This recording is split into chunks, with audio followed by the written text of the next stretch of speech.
Good evening or good afternoon, depending on where you're tuning in from. Ladies and gentlemen, boys and girls, welcome to the latest episode of the Hard Compound Live. If it's your first time tuning in, my name's Rich and I run and operate the Hard Compound. We like to think we're a one-stop shop for all things motorsport, whether it be F1, IndyCar, NASCAR, sidecar, red car, blue car, two wheels, four wheels, touring cars, rallying. We try and cover as much as we can in the form of news and articles and reviews, predictions, and anything that we want to put out there. Really, we also provide online backing for some of the best young drivers and riders here in the UK and in Ireland. Excuse me. We are on Facebook, Twitter, and Instagram, all the social media. So if you just we are at the Hard Compound on Twitter, facebook.com/the Hard Compound. And the Hard Compound, that's 3 words, on YouTube. And we're at the Hard Compound on Instagram as well. In case you hadn't noticed, we do live interviews as well. These go out live on Facebook, Twitter, and YouTube, as I previously mentioned. And they also get saved. So if you do have to dash off, you can catch up on what you've missed. We've spoken to a number of guests. We've been very, very fortunate to have some amazing names on.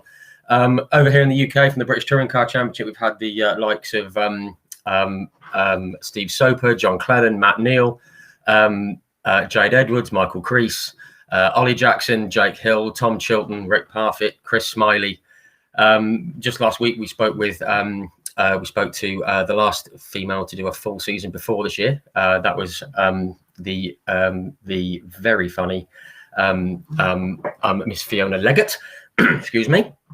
If you like your race to have 2 wheels, we've spoken with Bjorn Esmond from the Bennett's British Superbike Championship and 6-time British Superbike champion Shane Byrne, which was terrific. From the single seat and endurance world, we've spoken to the likes of we've spoken with like Derek Warwick and Ari Lyondike. We spoke with J.I. Hildebrand recently. The fantastic Mr. Willie T. Rebs has joined us. We've spoken to Stefan Johansson, Danny Sullivan. We've spoken to Andy Prio. We've spoken to many amazing guests. We've been very fortunate. So if any of those sound good, which I'm sure they do, then do go and check them out on Facebook, YouTube, and Twitter. But don't do it just yet, because we have got a fantastic guest on this evening from the North American motor racing scene, predominantly IndyCar. I'm sure he won't mind me saying. And it's someone that I've actually been wanting to speak to for a very long time, because I was a bit of a fan of his when I was younger. I don't think he knows that, but he does it. But he does now. He's a multiple IndyCar race winner. He's won the Indianapolis 500 twice as a team owner, and his son is doing some amazing things in IndyCar at present, and he's just won this last weekend at Laguna Seca. So very much looking forward to this. So without any further ado, we're going to bring in this evening or this afternoon's guest, Mr. Bryan Herta. Hello, everybody. There we are. There I am. Mr. Herta, how are you? I'm well, thank you. Good. Thank you very much for joining us. Really appreciate you sparing your lunchtime there, I suppose, isn't it? To come and have a chat with us. It is. Thank you. It took us a bit of time to get it all set up, didn't it? But it's been a busy time over here. But I'm glad we've found a window to do it. Yes, of course. And obviously, you guys have been very busy with what a certain young man has been up to this season, and and I know there's a lot going on behind the scenes. So, and obviously we're in between 2 races this midweek, so I appreciate you finding a little bit of time to come and have a chat. It's very good of you. Thank you. Just want to turn my attention to the comments. Hi everyone who's saying hello. Just want to say got Jason Holmshaw, Glenn Hunter Fitzgerald, Carol on YouTube, hello.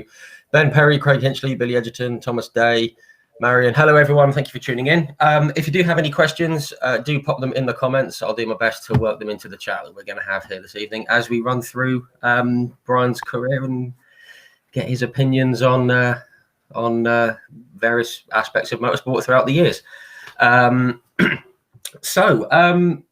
Just before we get into the motorsport side of things, obviously it's been a very difficult 18 months for everyone, Bryan. I assume it's not been a walk in the park for you guys either over there. No, I mean, it's been a challenging time, just in life, let alone racing. And I think really when this started, there was a lot of uncertainty, a lot of unease. We didn't even know if we were going to have a racing season last year. So feel very fortunate that we did. I think we learned a lot about how to go racing in this era. This year was better, less restrictions, more people, fans at the track again, some things like that. But right now on the west coast of California, we've had more restrictions than we had earlier this year. So we're still working through that, wearing masks, vaccinations, trying to keep everybody safe, but kind of trying to keep cars on track and keep doing what we love to do. Yeah, which is, well, it's not the most important bit, I suppose, in all this, but it's certainly the bit that we all enjoy and the bit that we all want to see. And you guys over there, you've had the fans back for a while now. Obviously, I think we've only had the fans back really since the British Grand Prix here in mid-July. So it's still quite a novelty for a few people still going back for the first time. But, the fans play a huge part, don't they? It just adds to the atmosphere. And it's obviously great that the fans are able to get back trackside now. Hugely. I mean, we ran last year, we ran the Indianapolis 500 in August, not in May as is tradition. And we ran it with no fans. And I'll tell you that, that place with hundreds of thousands of people on race day is electric. And it was a very strange feeling. I mean, we missed him everywhere, but nowhere more than there. And, very fortunate to be able to have fans back this year and be able to share that, because it's an important part of it. The events don't feel the same without it. No, just a made for TV event is not the same. It doesn't feel the same. And, the drivers, the teams, we all feed off that energy of the fans that are there. So, happy to see that starting the tide turning and going back the right direction for us. Yeah, which is great. Absolutely. And I always try and shoehorn this into any interview that I do. I'm hoping to be out in the Indy 500 next year. I've never been. It's like number 1 on my bucket list. You've got Sorry. It's an amazing event. It's unlike anything else. Yeah, I mean, I've watched every single one since 1988, and I've been saying that I really want to go. And I was hoping to go this year, obviously, for obvious reasons. And I kind of wanted someone that I didn't want to win it, because I should have been there. And then Helio goes and wins it, which is obviously hugely popular. And I was kind of kicking myself, but hopefully we'll be there next year. We've applied for tickets, so hopefully we'll be there. It does look absolutely fantastic, so fingers crossed. Hello Simon, hello John, Kane tuning in. Thank you very much for tuning in, much appreciated. If we may, can we start right back at the start? How did you first get into motorsport when you were younger? Was it in the family, or was it something that was out of left field? My dad was a motor racing fan, enjoyed racing, watched it on television, listened to it on the radio. When I was 5 or 6, really 6, I think, was the first time he took me to a motor race in person, and we attended just as fans, sat in the grandstands and attended races that way.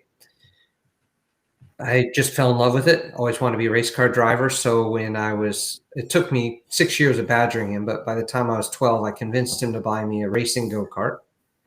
and he had no idea what he was really getting in for. But there you go. We started racing go-karts, as I think pretty much all drivers do, and worked my way up through the ranks, and that's how I started.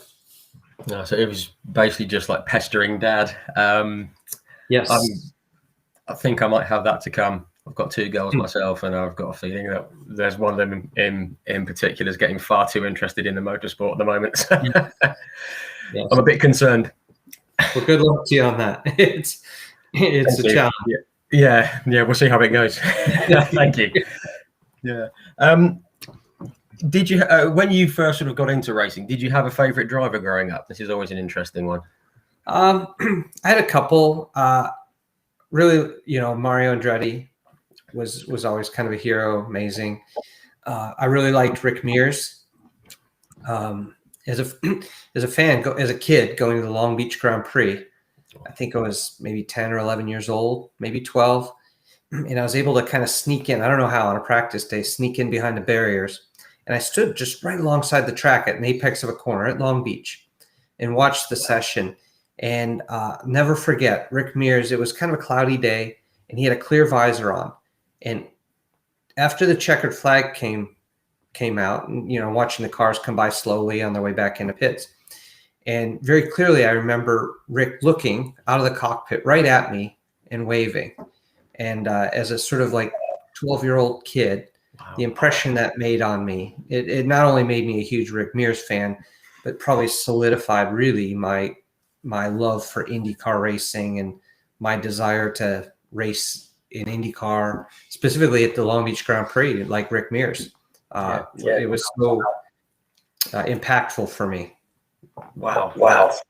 That's very cool. I must admit, I was a big fan of Rick Mears as well. Obviously, I said I got into IndyCar when I was 7. And the guys I looked out for were Mario, Rick, Ari Lyondike, and Danny Sullivan. And it's only Rick Mears who hasn't come on here for a chat yet, so I'll have to work on that. But he'd be phenomenal. He's got great stories. He's a wonderful human being. Yeah, I'll have to try and get in touch.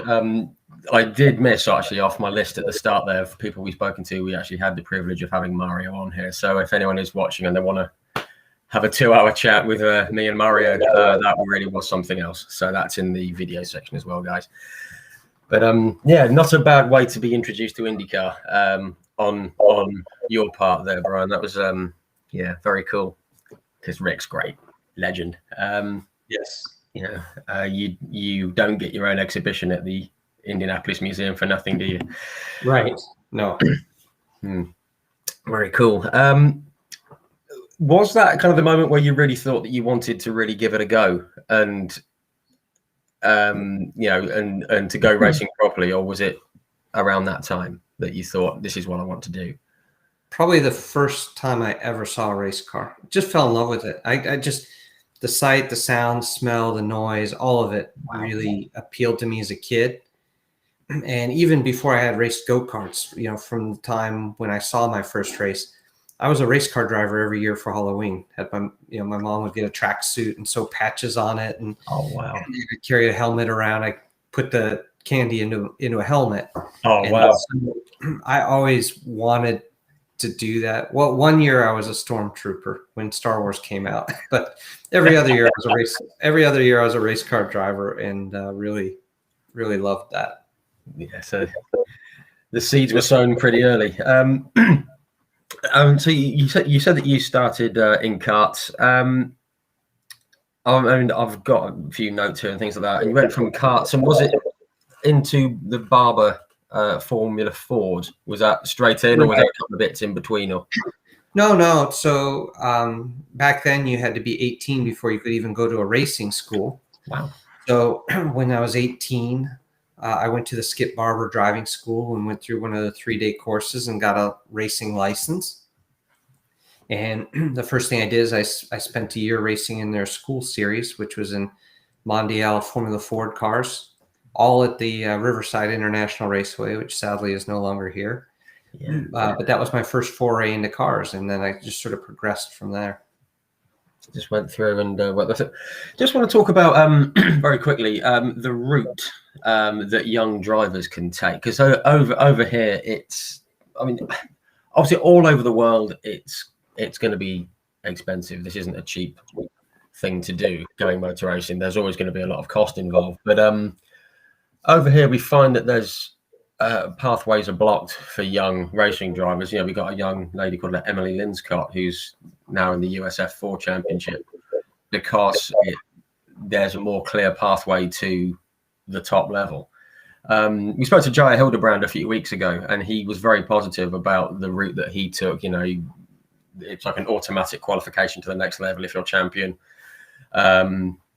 Is that still the case? And did you find that when you were moving through? Did you find that there was almost a path, like half laid out for you, perhaps? Not as much then. When I won the Skip Barber Pro Series, the Barber Saab Pro Series, there was $100,000 scholarship that came for the championship, which was nice. It was a big help, but still had to raise quite a bit of money. It was many hundreds of thousands of dollars to do Indy Lights, which was really the next step for me. So it's not like now. I think, as JR, I guess, talked to you about, the road to Indy really does create a clear path to IndyCar. And also there's a scholarship at the end of every single level of that will see you into the next level, including from Indy Lights into IndyCar. So it's still results based. It's still expensive. Motor racing is expensive, but there are more programs there.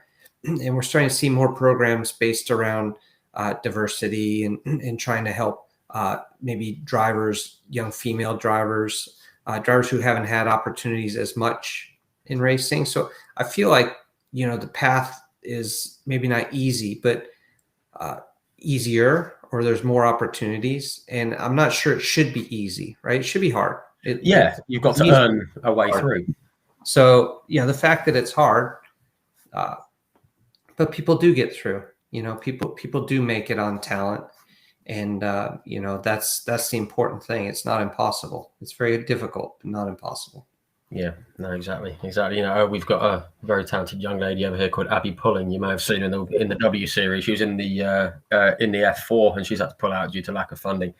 And people were saying, why can't this company come in and help? And why can't the big businesses do something to help? And it's like, it doesn't work that way. You can't just have one person coming in and throwing a load of money at it. It doesn't. That's not how it works, unfortunately. If it was, I'd be giving it a go, I think. But guys, you've seen the questions coming in. Simon, David Button, thank you guys. We're going to come to the questions very shortly. Just sort of moving up, you went from the Barber Pro Series, got notes here. You took wins at Lime Rock and like Laguna Seca, Portland, and the street circuits. Did it feel like a big jump from karts into cars? Yes and no. I think at the time, what became a bigger jump for me was the last couple steps in cars, because that's back then. That was when telemetry and data and all those things really came into play. And the lower formulas, it didn't even really exist. Right. And that's where I see the biggest difference now. Is the kids that come out of karting, they've got data systems on the go-karts. They're used to looking at data and track maps and overlays, and they're so much more prepared at a much younger age than I was. That some of the extra things that get thrown at you are not overwhelming. I think that's part of why you see guys able to move up at younger ages now and have success at much younger ages. I made my IndyCar debut I think I just turned 24 years old right before the race at Indianapolis 500. Yeah. And I was the youngest one in the field then. Wow. And I wouldn't be one of the 5 or 6 youngest ones in the field in IndyCar now. Yeah. I mean, now most of the field is under 23, isn't it? Or under 25 at least, there's, I guess, people have, yesteryear, as it were, it was just a case of, you learn, you got in the car and you learned to drive and race, and your racecraft, but as you say, you didn't have all the computers and lights and buttons and everything else. Whereas now, the racers almost grow up from early teens. It's yes, all the extra stuff, as you say. So yeah, no, that's no, very interesting sort of difference in the leap between sort of back then and today. Excuse me. So yeah, you won the championship in 1991, the Barber Pro Saab Series, which was obviously very good. Bit of a shot in the arm, nice bit of confidence, I'm sure, to win a championship. I read recently, around that time, you were kind of aiming for F1, and you came over here to the UK and did the Formula Ford Festival at like dear old Brands Hatch. What were your memories of Brands Hatch? It's sort of strange because Brands Hatch comes up on every single chat. Everyone seems to love it. So it was cold. It was cold. Yep. It was rainy. Yeah. But it was a great experience. For me, it was a great time in my life. And yes, I loved Formula One. I dreamed of being able to try and make it to Formula One at that time. And, I was able to come over, drive in the Formula Ford Festival, which was really big. It was the first time I'd been out of the United States. So, it really kind of opened my eyes to the larger world of motor racing and European motor racing. I wanted to do Formula 3 that next year. I actually tested with Alan Docking and met with Jackie Stewart and, was exposed to a whole bunch of people. But it was just, for me at that time, very difficult to raise money to go racing at all, let alone to raise money to go racing in the UK. So it just never quite happened. It all worked out okay. I'm very happy with the career I had in the US. But there was a time where I was definitely pining for Formula One. Yeah, aiming for it. Just quick on like Brands Hatch itself. That was on the Grand Prix circuit. Was it a circuit that you enjoyed racing around? Because everyone seems to love it. It was fun. It was great because it was a short track, lots of laps. Formula Ford racing, as you know, was very fraught, exciting, never a dull moment. So yeah, it was great. I did get to test on some other circuits when I went over there, and I tested at Silverstone in a Formula 3 car on the club circuit. Actually, with David Coulthard was testing there that day. I met David Coulthard, but he had just won the Formula 3 championship. So yeah, a lot of great memories, and I did get to experience quite a few of the English circuits. Oh, good. Hopefully they weren't too bad. I was able to put one off in the cabbages in Snetterton, I recall, in testing. So I feel like I've had most of the English motor racing experience. No, smash it. It's like as soon as you said cabbages, I knew you were going to say Snetterton. I knew it's that part of the world. Got some good questions coming in about F1 and about Carlton and the Minardi test, which we're going to come to very quickly. But so yeah, we'll come to those very shortly. So is it 92 you went into Indy Lights with Lanford Racing, I believe. How did that one come about?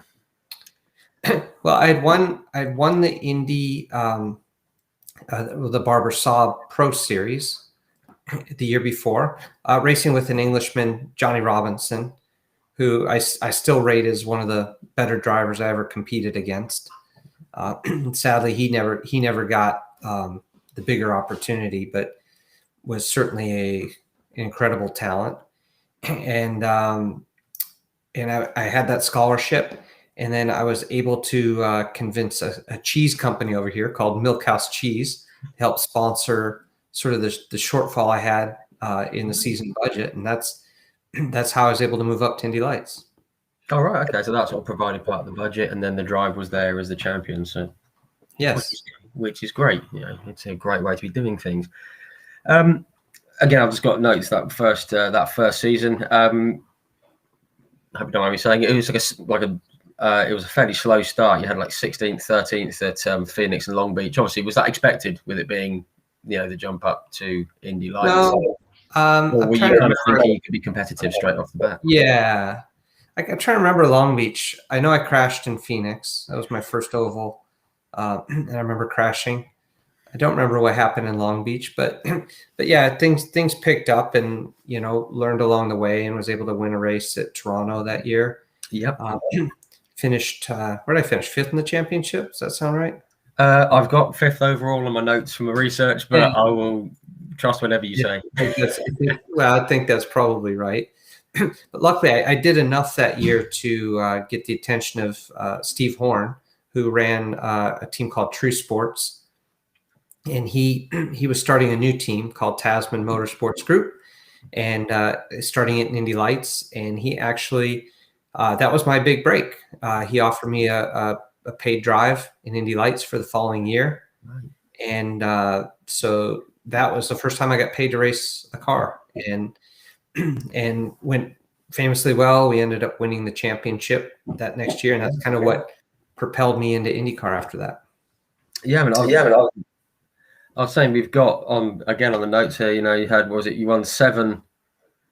You won? I've got a note here that you had 2nd at Detroit, 4th at Portland. Had a bit of an off day at New Hampshire, just from looking at the results. But it said, but you won the other 7 of the 12 races. Crashed at New Hampshire. Yeah, we'll just jump over that. Was running 2nd. I remember that. All right, you're running at the top end. Yeah, to Steve Robertson. Steve Robertson was my teammate that year. Oh, right. He had just come over from British F3. He had won the British F3 championship, right? Yeah. Did he win it? It did very well anyway. He was certainly up there, yeah. Yeah, and he was my teammate. So wow. No, cool. It's I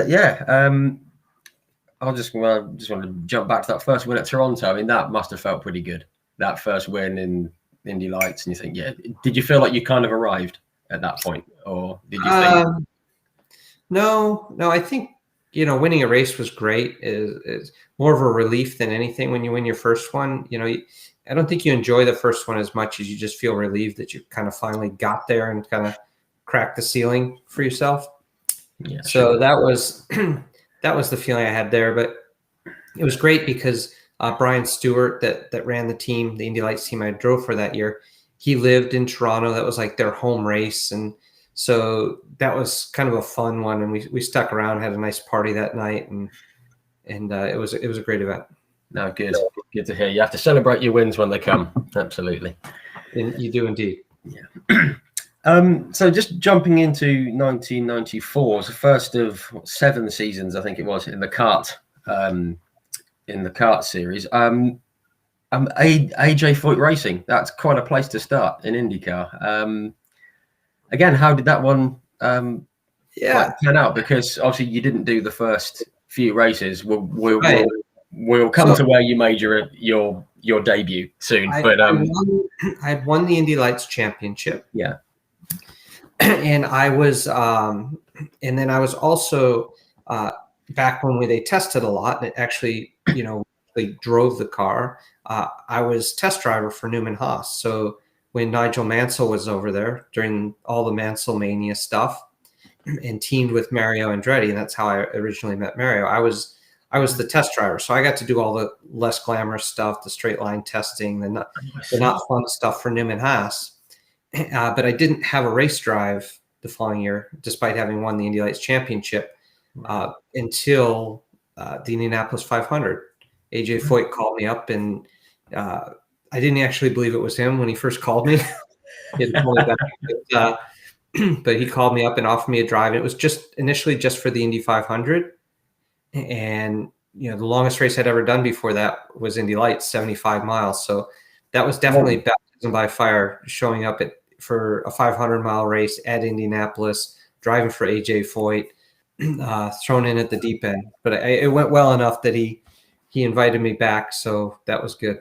Yeah, obviously, went pretty well. I mean, there can't be that many people that have made their IndyCar debut at to me, the biggest race in the world.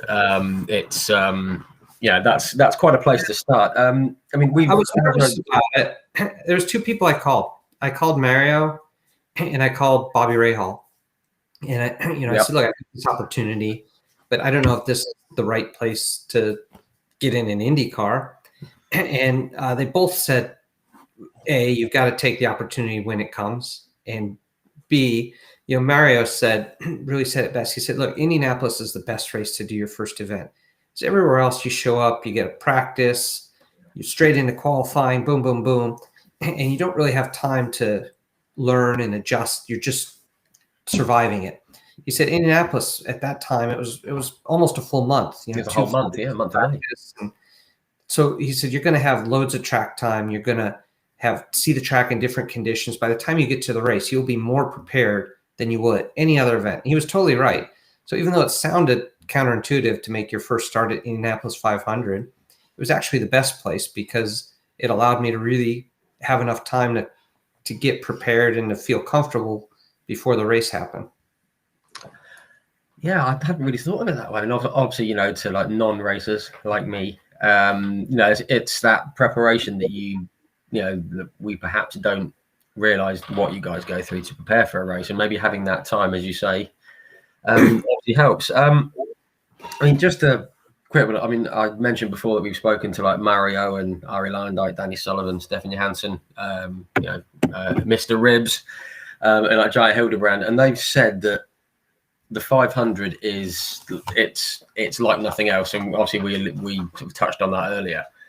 Obviously it was your first race, but in hindsight, was it, just how different is the Indy 500 to any other race? Because I think it was Michael Andretti said he wasn't going to let his career be defined by the 500 because he'd never won it and all that kind of thing. Right. But certainly over here in the UK, up until 2 or 3 years ago, people thought there was only one IndyCar race a year, and that was the 500. Yeah. Well, it'd be easy to think that it's that large. I think 2016 was the attendance record, and there was, like 350,000+ people there on race day.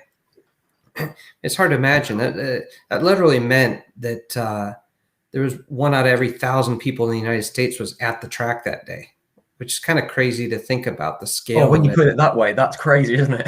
It is. It is crazy.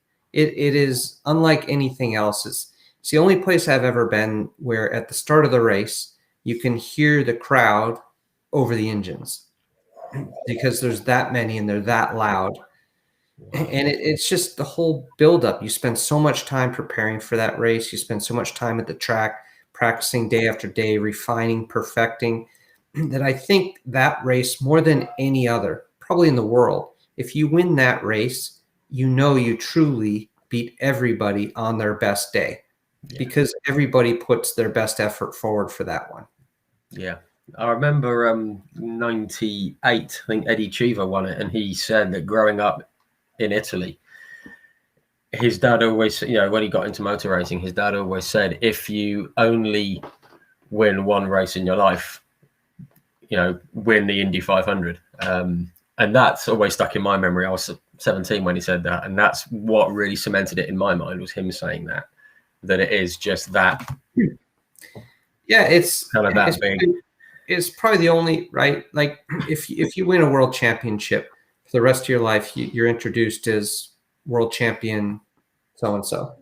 And over here, if you win the Indianapolis 500, that becomes part of your title for the rest of your life. And that just kind of tells you it's one of the few races you can win that really changes your life. Yeah, absolutely. Just in that first race, did you have any expectations, or did you just think, right, I just want to get to the end and finish the Indy 500 on my first race? Or did you think, I was thinking top 10 or top 15, or were you thinking I can win this thing? Or honestly, probably winning it seemed unrealistic, but I didn't have a particular expectation other than to go in and try and do the very best I possibly could. I didn't know what to expect. And so I didn't really set any goals or expectations. I think I finished seventh or ninth. I've got ninth. Yeah, okay. We could say seventh.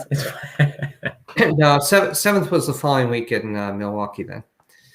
But I finished inside the top 10. And I remember right after the race, a reporter came up to me and was very excited and said, you just finished ninth in your first IndyCar race in the Indianapolis 500. What does that mean to you? And I don't know. I didn't think about it much. I just kind of looked at him and said, well, I don't know. I guess that means 8 8 guys beat me today.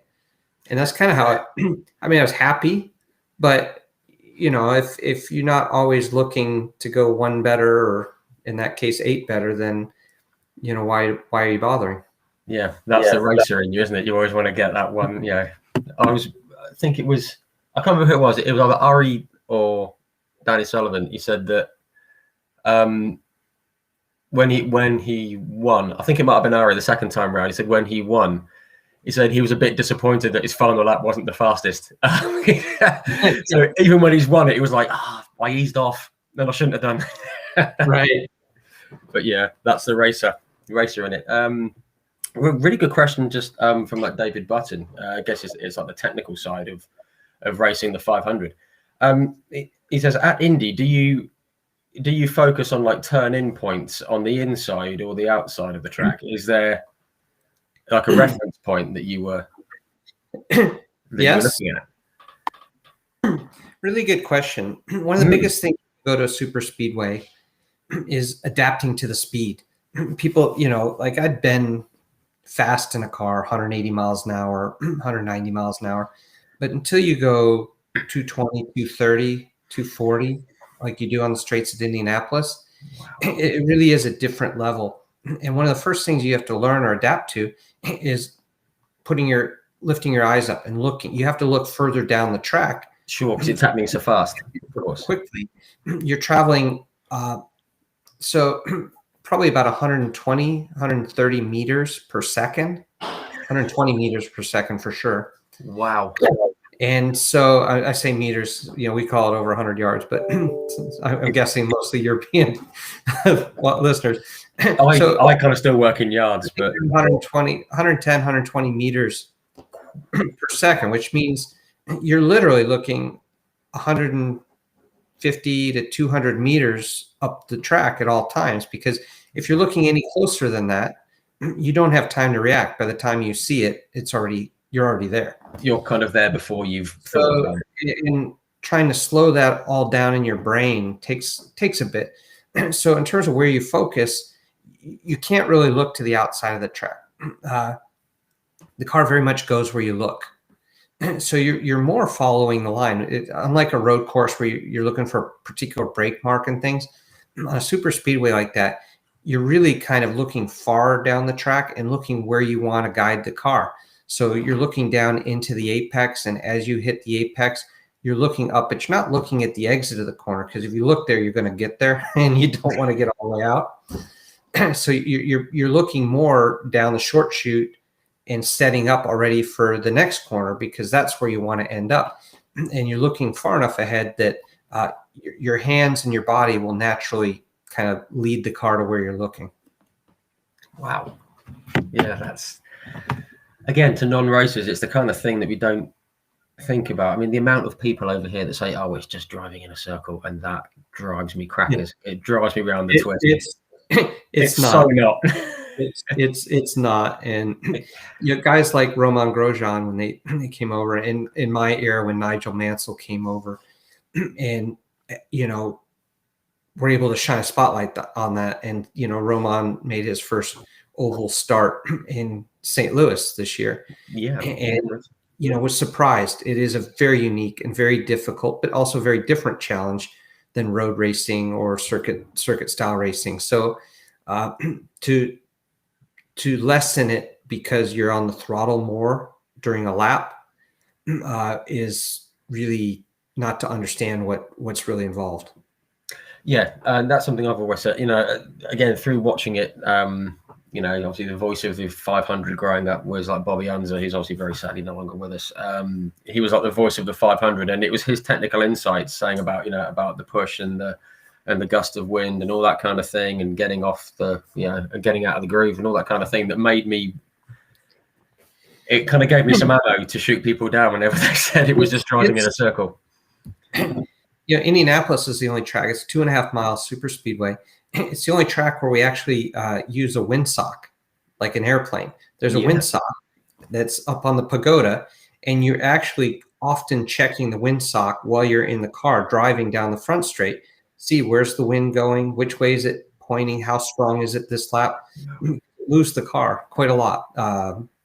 they're quite susceptible to wind at those speeds. Just like you feel turbulence in an airplane, you feel turbulence in a race car.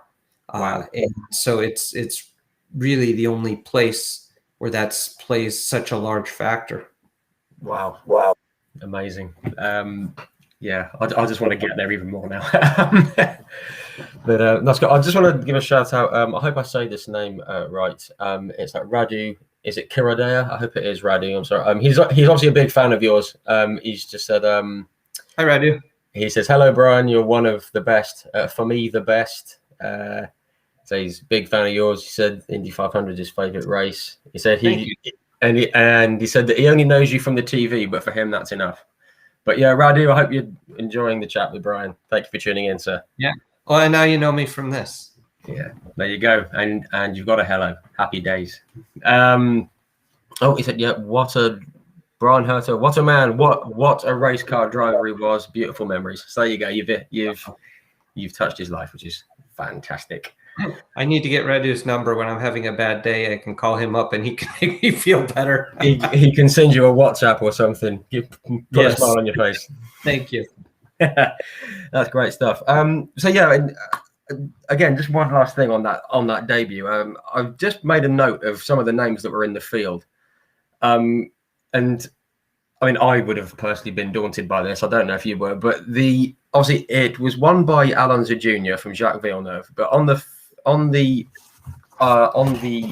grid, we had Emerson Fittipaldi, Michael Mario and John Andretti, Lynn St. James, Nigel Mansell, Ari Lyondike, Eddie Cheever, Jimmy Vasser, Scott Sharp, and Roberto Guerrero. And you out-qualified Scott Brayton, Teo Fabi, Paul Tracy, Adrian Fernandez, Stefan Johansson, Bobby Rahal, Mauricio Gugelmin, and Scott Goodyear. That is one heck of a field. Did you look around and think, wow, this is kind of cool? No, not so much. And I think you can't allow yourself to think that way, right? Because once you're out there with them, right, you know, certainly I had those moments. I see him all the time. He hangs out with me on the timing stand at the races. But every time I see Mario, I still have that, oh my God, that's freaking Mario Andretti standing right here, live and in the flesh. AJ Foyt, some of those real legends. Yeah. But when you're lining up on the grid, you cannot allow yourself to think that way, because they have to be another guy wearing a helmet in a race car that you have to, you know, you're there to try and beat them. Yeah. And just because you may have idolized them as a kid, you have to put those things aside. You have to put those feelings aside when you're there to compete with them. Yeah. And I'm sure in a competitive mindset, that's probably easier than it seems, you know, to someone like me sitting behind a camera like this. But no. And then to come ninth out of all that on a debut, it's a pretty good start. Again, just moving on that year. It was a pretty solid rest of the year, some good points finishes and some good results. And I think you know what I'm going to touch on that. It's the crash at Toronto. And you suffered some fairly severe injuries. What sort of happened there? Because obviously the footage I've just seen the aftermath of it, and obviously it wasn't very nice. So I appreciate you might not want to dwell on it for too long. It was in practice. It was a very, very quick, flat out, almost flat out in fourth gear left-hand corner. And, you know, I don't know if the car touched the bottom or something happened, and it just went straight on. So essentially straight on into the wall, flat in fourth gear. Almost no time to slow down. And the chassis, the wheel was actually pushed in through the side of the car into the car with me. And that ended up causing all the injuries. I see. My pelvis in 7 places and my femur, and had some other more serious internal injuries at the time. It was quite a big deal in the moment. It was quite scary because I stayed conscious through the whole thing. And I truly thought in the moment I remember wanting to pass out in the ambulance and feeling like I was going to pass out in the ambulance. I was fighting as hard as I could not to, because I was afraid if I did that I may not wake up. Yeah. Luckily, luckily the doctors, everybody did an amazing job. They were able to get me all patched up, and that really, in the moment though, it was a very scary thing. Yeah, I'm sure it was. I mean, I not out of, not taking any pleasure in it, but I actually watched the incident just a couple of days ago, just to, in preparation for it. And I just, for a split second, I thought he was probably awake through all that, and that must have been very, unsettling. I think is a major understatement. I'd had other big crashes. It was that one. What was different about that one is the only time when I knew I was really in trouble. Right. I knew, I knew I was in trouble. I knew I was in a bad situation in that moment. Yeah. But obviously, thanks to some amazing professionals, and you've, as you say, they put you back together, and obviously that ended the season. But you came back into that in '95 with Chip Ganassi Racing. Yes.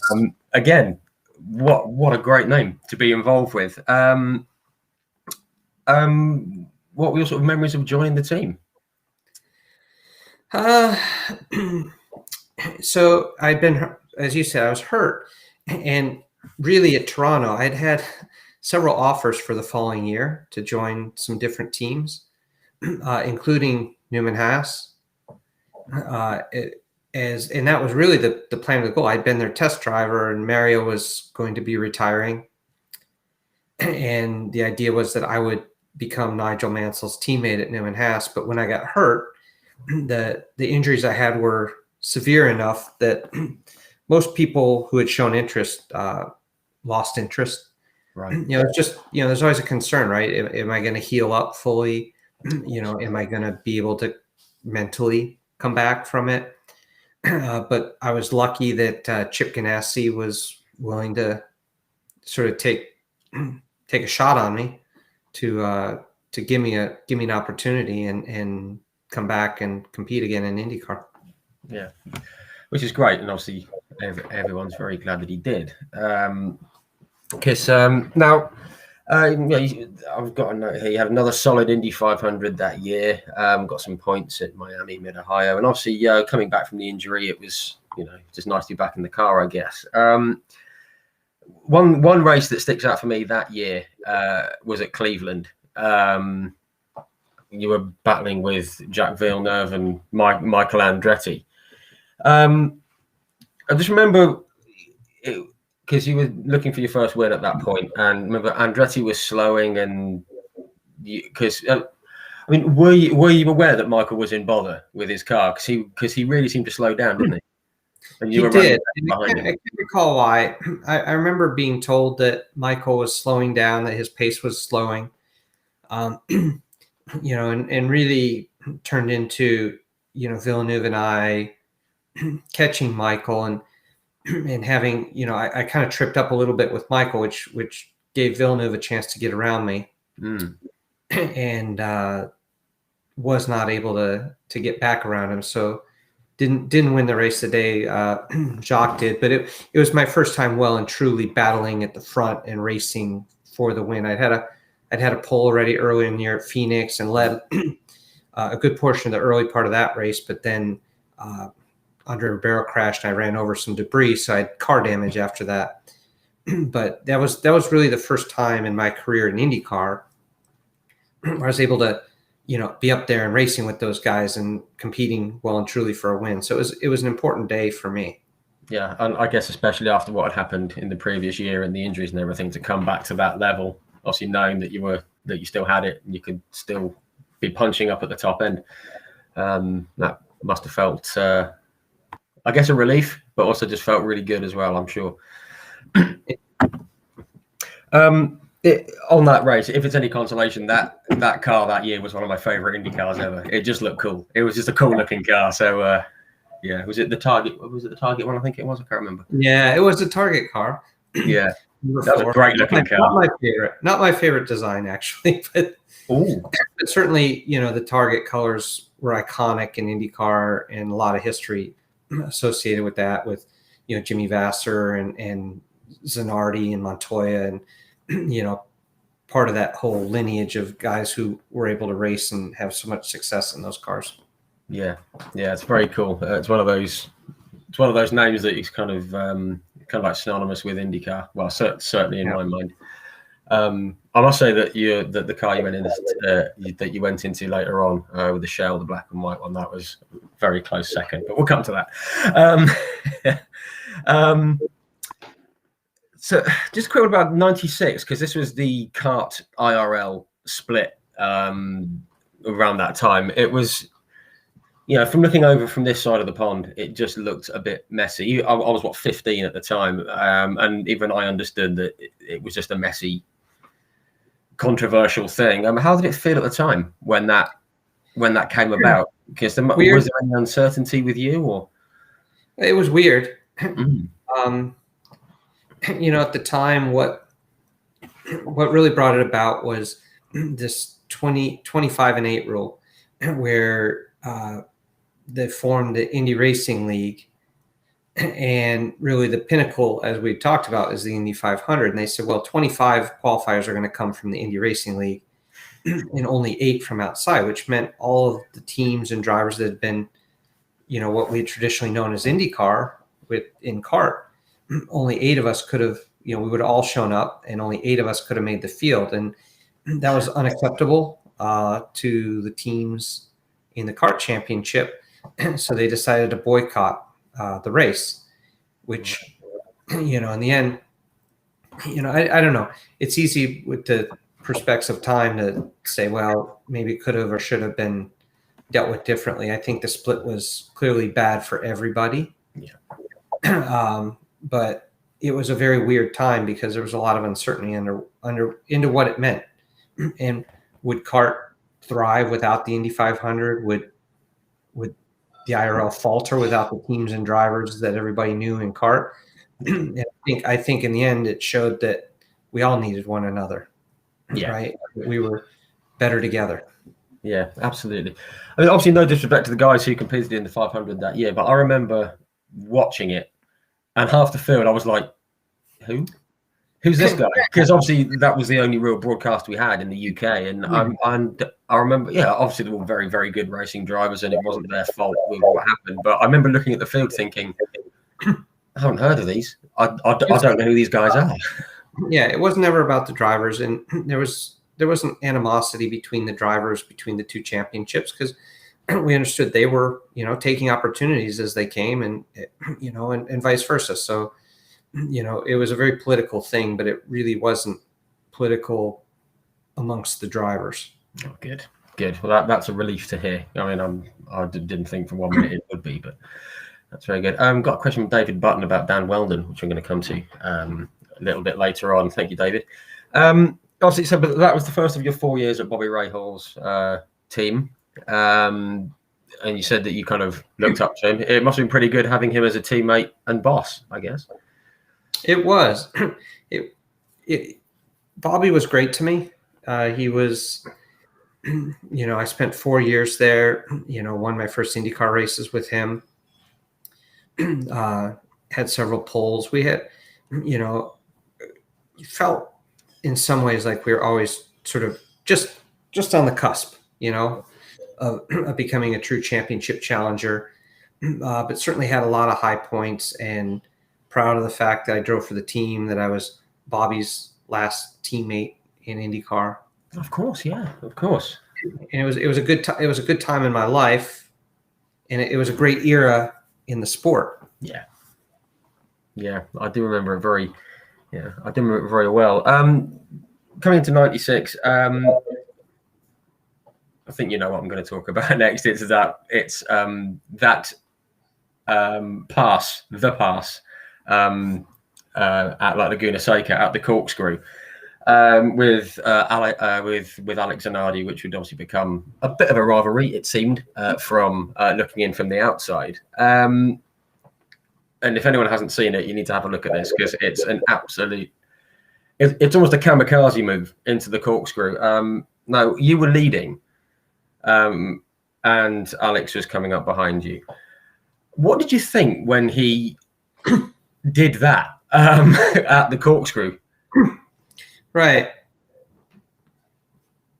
So it was right at the end of the race. I'd led the whole race from pole, really. Yeah. It was in the era where we had tire competition between Goodyear and Firestone.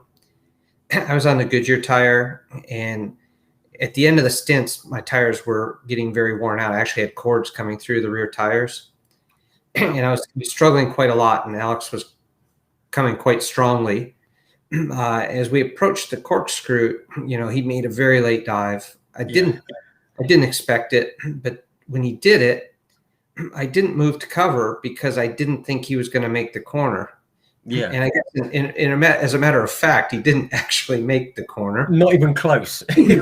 So I thought he was just going to go off and that would take care of itself. But somehow he, in a very Zanardi-like fashion, because he was magic in that area in those cars, somehow he managed to bounce it down the hill and come back out on the track in front of me. And then, of course, there's only 3 corners left, and I really didn't have any tire or brakes or anything left to fight him anyways. So he was able to take the win, but it was difficult for me because it was the last lap. It was the last race of the season. It would have been my first win. Yeah. And I was disappointed after the race because at the time I felt very strongly that it was not a legal move. Well, I'm glad you said that, because at the time, of course, and I wanted to protest the move, but the team declined to do that. And so the result stood, and that's how it all worked out. Well, do you know why they declined it? Because obviously, I was 15 at the time. I don't really recall. But again, right, if you looked at it now, right, in the era that we're in today, with track limits and all those things, excuse me, it's pretty clearly not. It wouldn't have stood, right. Today, if that happened, the stewards would have called it a shortcut or exceeding track limits, and they would have taken the position back. But we didn't really have track limits. It wasn't a term we even heard of back then. There was shortcutting the course, which that clearly was, but it wasn't as big a factor. We didn't have these big paved runoff areas and things like you do in Europe anymore. So generally, if you went off the circuit, the penalty was self-serving. You lost so much time anyways that there wasn't a need to call a penalty for it. So back then it was different, I guess is how I would say it. Yeah. I've got my notes here. Do you think it was legal? I mean, at the time I was 15 and I was like, wow, that was amazing when I saw it back. But now obviously you've got a bit older and you understand racing a bit better from when you're 15 years old. You just look at it and you think, there's no way that would be a legal pass now. I mean, it was amazing, right? It was amazing from the standpoint of the lurch and the commitment that Alex made. I mean, that was very, very much an all or nothing move. Yeah. And I understand that side of it and why people are amazed by it, because it was pretty phenomenal from that standpoint. Yeah. And it was certainly it's gone down in history, isn't it? It's it's a very well-known maneuver. Just before we go on from that year, just something I don't really want to dwell on. It was that year that we lost Scott Brayton and Jeff Krosnoff. Obviously, Scott had put it on pole for the 500. He was lost in an accident. Obviously, Jeff Krosnoff, we all know what happened with him. Spoke with Stefan Johansson about that, because obviously Stefan was the guy that hit Jeff, or Jeff hit, and when he was lost. Just what are your memories of those guys? Because obviously very, very sad that they didn't survive their respective accidents. Yeah. So Scott Brayton, I only knew a little bit because that was just the very, very start of my career. Yeah. Jeff was more of a contemporary. He was a Southern California guy. Yeah. He had gone and raced over in Japan and done various things and had come back and got a big break to race in the IndyCar series in a Toyota with the Cal Wells racing team. But it's anytime you lose a competitor, and really you feel it, even if it's somebody that's not in your series, right? Anytime you lose somebody in our family, which is really all of motorsport. And I include motorcycle racing, everything in that. You feel it because I think you understand the risk, and you understand the passion that's behind why do you do this thing anyways. You know the risk, and why do you do it? And so those losses are felt deeply. And then, with Jeff personally, even more so, just because it's somebody I'd known and was friendly with. So difficult times. Thankfully, we've sort of continued to evolve from that era, and motor racing has continued to become safer and safer and safer, which I think we're all very happy for. But it's never going to be 100%, is it?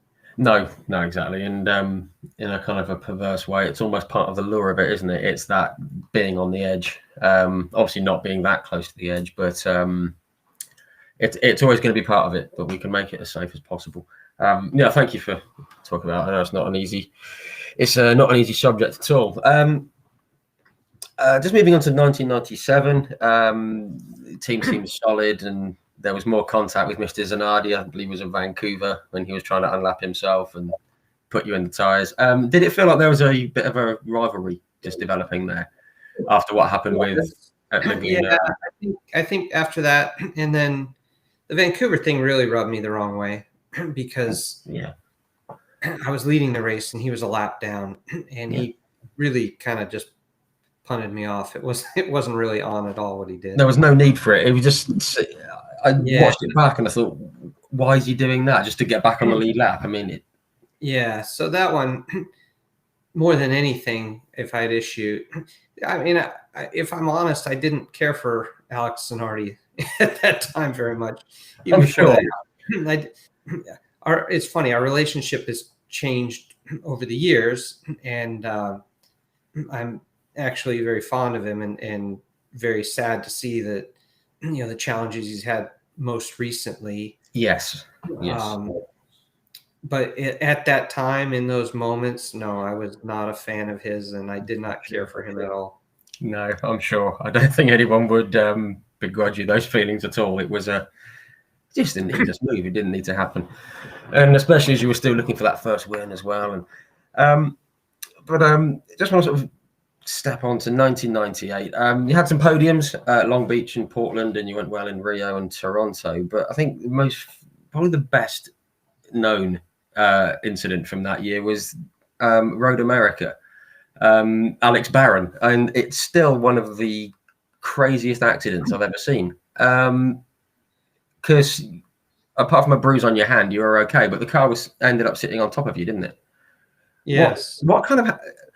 It's one of those where you see a picture of it and you get that shock and you kind of wince at it, but then when you look at it, it's almost like a slow motion. Obviously, probably wasn't for you, but what happened there? I've always wanted to ask you this. How did you feel when it happened? I like Alex Barron, and he was a very talented driver, but he makes a terrible hat, is what I say.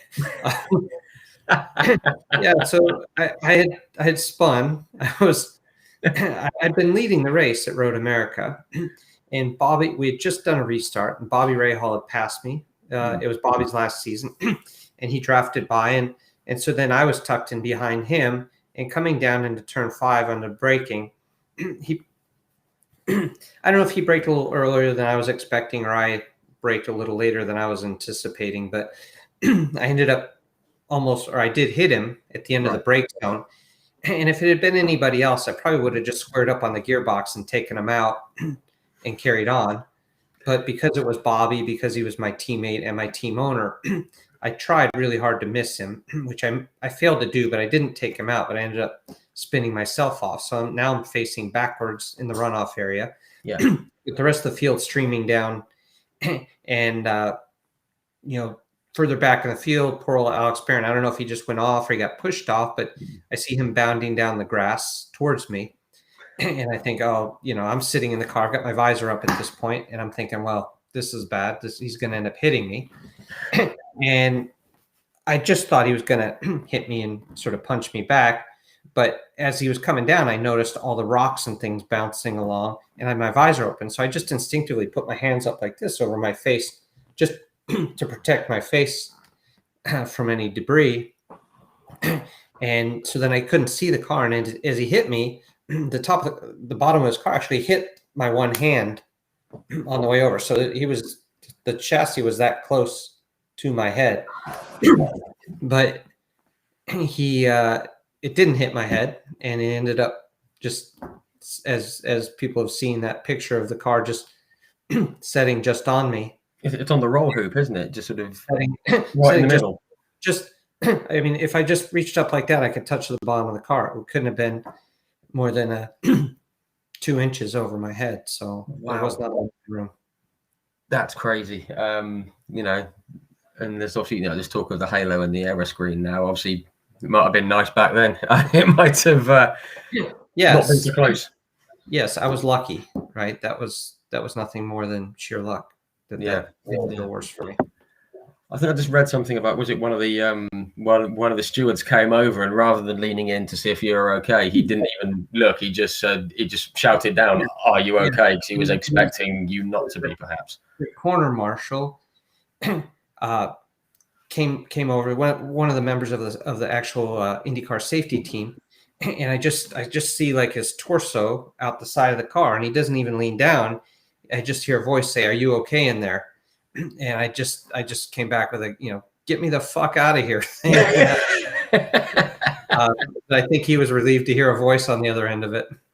Yeah, absolutely. It's just one of those very odd accidents, and obviously very glad that it ended, the way it did. But later on that year, back at Laguna Seca, which sort of seems to crop up a lot in your sort of family. We're going to come to that again. But you got that first win, and again, it was with Alex, who you said you weren't particularly fond of at the time. And from memory, was it another race that you had led from pole? I think, was it Dario was next to you and Alex Zanardi behind you, I think. I'd led a lot of that race, but I think I had to pass Alex back during the race. Yeah, you'd swapped.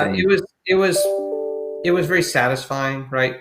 Yes, to come back from making the pass on track with Alex, holding on to win that race at the track a year after he'd made the pass at the corkscrew, and right before that was, I think, his last IndyCar race before he went over to join Williams in Formula One. Yeah. So a small bit of redemption for me, and able to kind of, I think if I hadn't had that opportunity to bookend what had happened the year before with that, maybe would have been tougher to live with. So yeah, thankful for the opportunity and thankful that it kind of worked out in my favor the year later. Yeah, absolutely. I just remember the commentary. They were saying, "Oh, is he going to try it again?" And I think one of the co-commentators you can hear in the background saying, "I don't think Herta's going to let it happen," type thing. But I don't think he was quick enough. It would have ended in a crash. Yeah, you'd have covered it off this time. Yeah, gratefully. Just very quick, how did it feel to get that first win? It must have felt brilliant, especially after what had happened with Alex and everything. It must have been. Was it just relief? Yes, relief. More relief. I don't think I enjoyed the first win because there was so much pressure, because it had been a couple of years coming already, and I'd been sort of close and led several races, but hadn't won. And so the pressure of trying to win one, I think, had built up to the point that when I finally won it, I don't think I really enjoyed it in the moment. I enjoyed all the other ones more than that one. I'll say that for sure. That one more felt like just finally, a sense of relief, and I don't have to go through another off season. People asking me, when are you going to finally get your first win? Yeah. Nice to just sort of, put that bit to bed and focus on the next one, which came the following year, obviously, at La Laguna Seca, and I actually watched it last night, just to again get some notes and things. You said it's excuse me. Obviously, it was a more Was it a more comfortable win, that second one? It didn't seem to be quite so hectic just from Yes. me looking in, and I guess you enjoyed it more afterwards. Yes, after, but they're never easy. But I wasn't very strongly challenged in that one, so I was more able to control the race, control the pace, which you don't get many of those races in your career, and those are a lot of fun when you just feel like, right, this is my day, and nobody's really got an answer for me, and that was that was one of those days for me. Yeah. Did it feel like almost felt like a more rounded kind of win? It was just, you were in control of it and it just happened, didn't it? And it Yes. just went your way. Yes. Yeah, which is great. Again, just going to touch on this very quickly. Obviously, it was a very sad day in qualifying the day before with the loss of like Gonzalo Rodriguez. Very sad. I guess it was a slightly bittersweet as well after what had happened there. It was Gonzalo was just coming to the championship, driving for Penske. I think he had done what was F3000 at the time. Yeah. And so I never actually met Gonzalo. I didn't have a chance to meet him in person. It was only his second race, wasn't it? I think it was only his second race. I'd never even spoken with him. And he had an accident in practice, and unfortunately, was gravely injured and wasn't able to survive the accident. And that was difficult, and it changed, after the race. Obviously, the mood of the race, right? You can't celebrate in those moments. On the podium, I remember we did a toast. We didn't spray champagne. We didn't have the normal post-race celebration. We did a toast to Gonzalo and tried to, really put the focus back on him, because that's in those moments, right? That's the loss was bigger than a win. Yeah, it was almost like that was the bigger picture, wasn't it? And it was nice that it was in a respectful way, as well, which is obviously what motorsport's all about, trying to do the right thing. It looked like a pretty solid end to the season as well. I think you took sort of 5th and 4th in the last couple of races.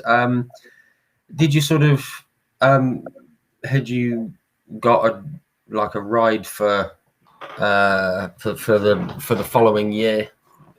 Was it in place, or because I've just got to know you had a handful of drives with Walker Racing, Mo Nunn, and Forsyth Racing, and right. So I signed with Jerry Forsyth for the following year, and at some point during the winter time, the sponsor fell out. Right. And Jerry called me up and said, "We lost our sponsor. I'm not going to run the car. I'll pay you for the year, and if you can do some other races," he says, "you're still my driver, but we're just not going to race right now. I'm going to work on finding another sponsor for you." So I sat out that year. I did a couple of sub races, but yeah, it was ended up unintentionally being sort of a partial year off. And then at the end of that year, Jerry still hadn't found a sponsor for the car. And he called me up and said, "Look, I don't have a sponsor for the car, but I made a commitment to you, and I'm going to run the car next year no matter what." And so then the following year, we did come back and race. And Jerry funded that all out of his own pocket completely. Wow.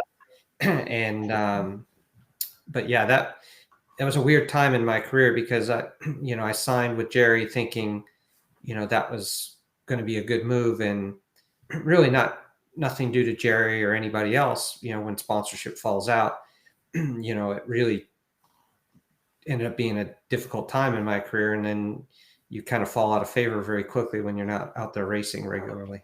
No, I'm sure. I didn't realize that he funded it out of his own pocket. That's an amazing man. That's an amazing man of his word.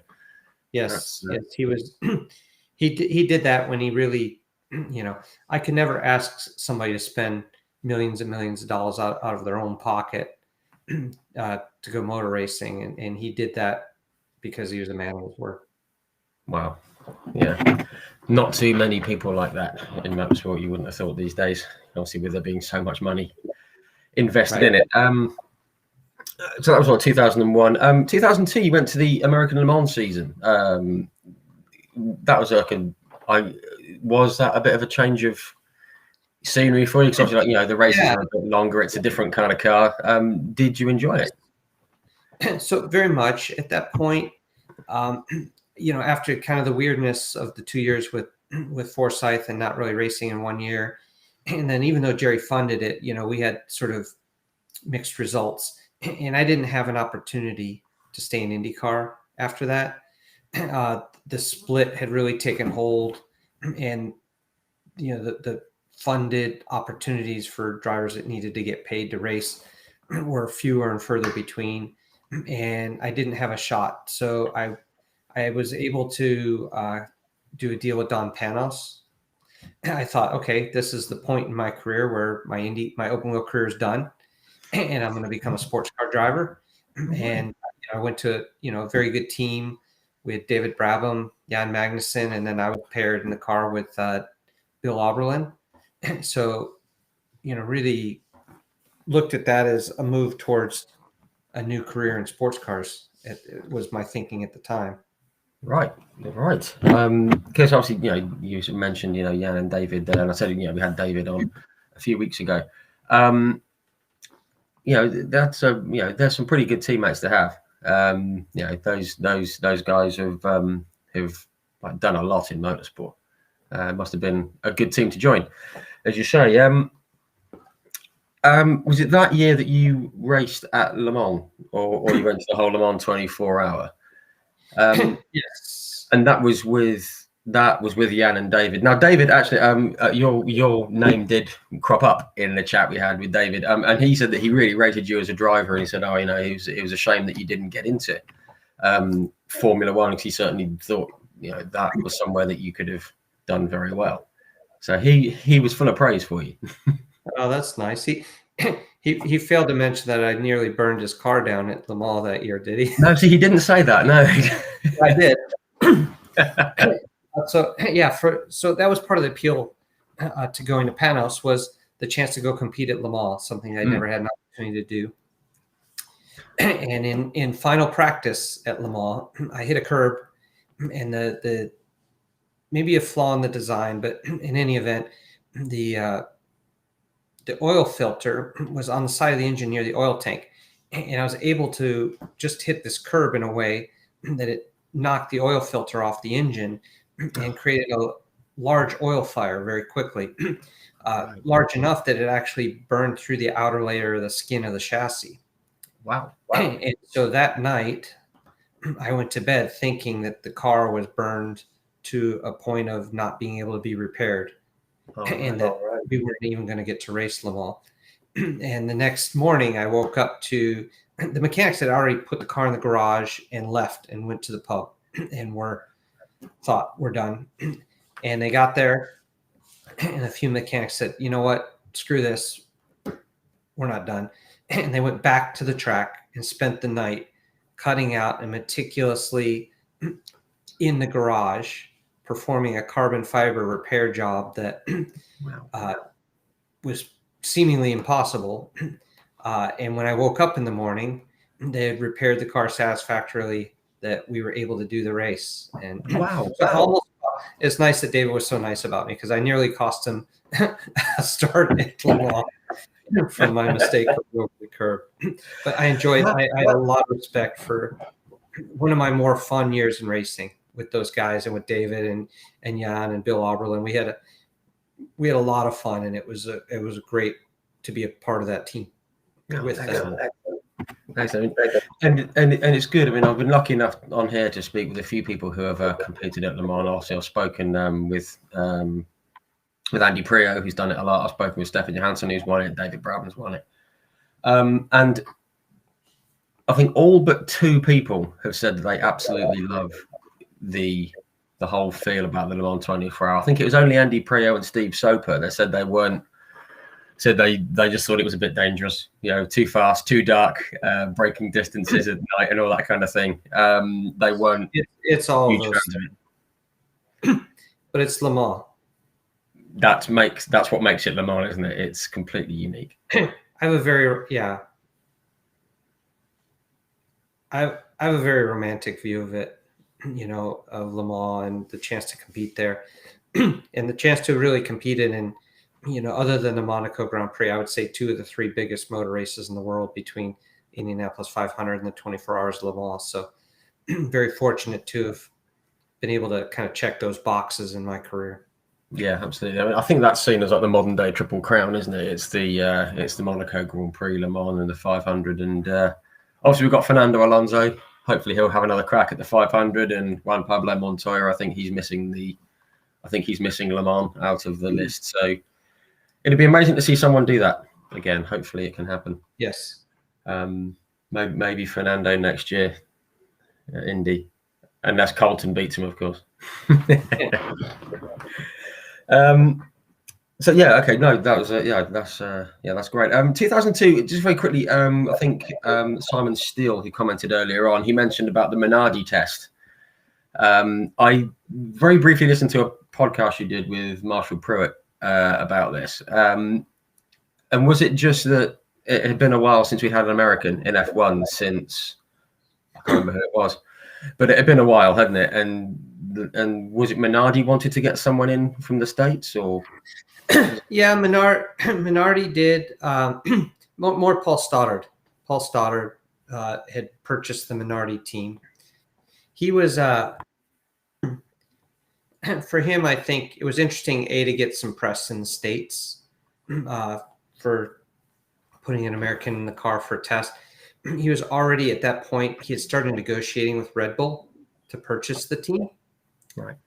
And I think he felt like an American driver could be interesting or appealing to Red Bull. Sure. So I think that was probably part of the motivation as well at the time. And for me, it was a chance to sort of fulfill that dream of trying to make it to Formula One. It happened much, much later in my career. I was 32, 33 years old at that point. But that's when the chance to at least drive a Formula One car came about, and really Racer Magazine here in the U.S. Helped to really encourage them to put me in, and they gave it a feature in the magazine and really did a lot to help give it exposure here in the U.S., which I think helped convince Paul that it was a good idea to do. Yeah, no, excellent. I mean, obviously the US is a huge market, especially with the Red Bull deal looming. It's a huge thing for them. Just got thinking, I'm guessing you didn't have to think twice when you got the call. I'm guessing it was like, was it just, yes, get me over there? Yes, get me over there. Yeah, I thought it might be. And how did you find it? What was the car like to drive in comparison to, say, the Indy cars that you've driven? Phenomenal. Obviously a lot more technology. It was a much smaller, lighter car than I was used to in IndyCar. So the acceleration, the braking had loads of downforce. So I was really surprised. I drove at Donington, and when I first started, it was wet when I first started running. So I got a chance to drive in the wet and in the dry. I was shocked at the amount of grip the car had in the wet. Really? So it was in the groove tire era. Yeah. It was also kind of weird to drive, because when the downforce came off in the very slow corners, the car had very low grip because the tires were bad with the grooves. But as soon as you got up into third, fourth gear, the downforce took over, and then you didn't feel the grooves any longer. And in the high-speed corners, it was really amazing amount of grip. So there was a lot to adapt to in one day. Track I didn't know, a tire that was very foreign, different type of car. But, I felt like it went really well. I felt very comfortable by the end of the day, set some really good lap times, and enjoyed the experience very much. Yeah, well, excellent. I mean, was there any possibility of it becoming, like a race seat for you, or was it? That was the goal. That was the target of it. Was to have me potentially do the U.S. Grand Prix and really do Hungary, the U.S. Grand Prix, and then Japan. I think it was the last 3 races of the year. Okay. And if you recall that year, they had Mark Webber and Alex Young were their race drivers.